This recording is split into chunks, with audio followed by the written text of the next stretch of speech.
देखो इसमें दिया है सोबो की माँ की आयु सोबो की आयु की 6 गुनी है, ठीक है।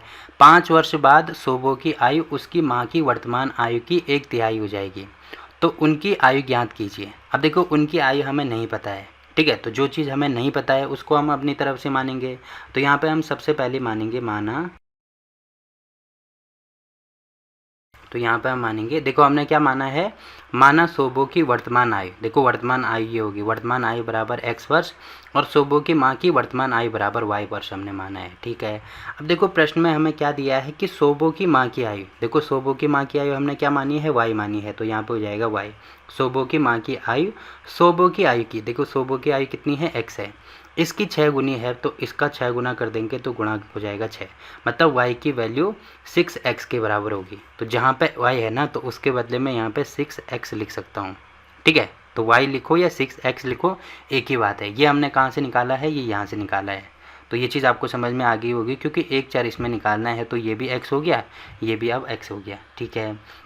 अब देखो आगे दिया है इसमें 5 वर्ष बाद, 5 वर्ष बाद का मतलब देखो अभी सोबो की आयु अगर x है तो 5 वर्ष बाद कितनी हो जाएगी, x + 5 हो जाएगी ना।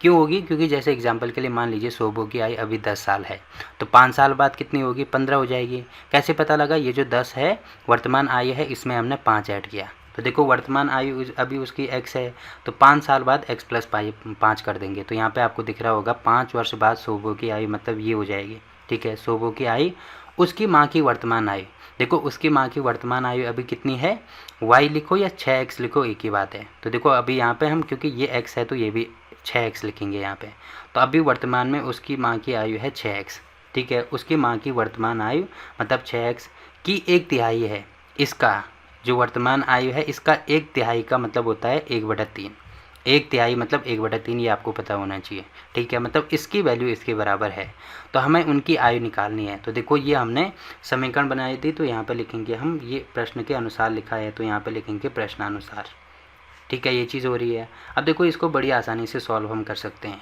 ठीक है। कैसे सॉल्व करेंगे, आपको दिख रहा होगा यहाँ पे 3 है, यहाँ पे 6 है, तो 3 से इसको काटेंगे तो ये हो जाएगा यहाँ पे 2, तो ये हो जाएगा यहाँ पे x + 5 बराबर 2 × 1, तो 2 गुणा 1 तो 2 होगा, तो साथ में x भी है तो 2x।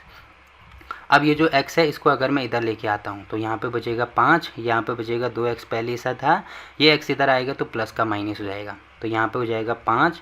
अब 2 में से 1 माइनस करेंगे तो यहाँ पे केवल 1 बचेगा या x बचेगा, तो x बराबर, इसको आगे पीछे आप लिख सकते हैं, तो x बराबर आ गया हमारे पास 5।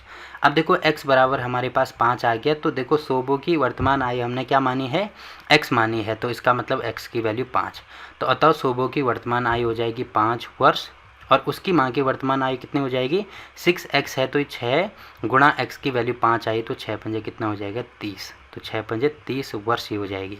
तो यहाँ पे लास्ट में ये चीज़ लिखेंगे, देखो मैं यहाँ पे कर रहा हूँ बट आप लास्ट में लिखना, अतः सोबो की वर्तमान आयु बराबर 5 वर्ष और सोबो की माँ की वर्तमान आयु बराबर 30 वर्ष। अब अपने आंसर को चेक भी करना है, तो यहाँ पे देख लीजिए, देखो इसमें क्या दिया है, सोबो की आयु 5 वर्ष और सोबो की माँ की आयु 30 वर्ष हो जाएगी, ठीक है। तो देखो ये वाला क्वेश्चन भी यहाँ पे कंप्लीट होता है।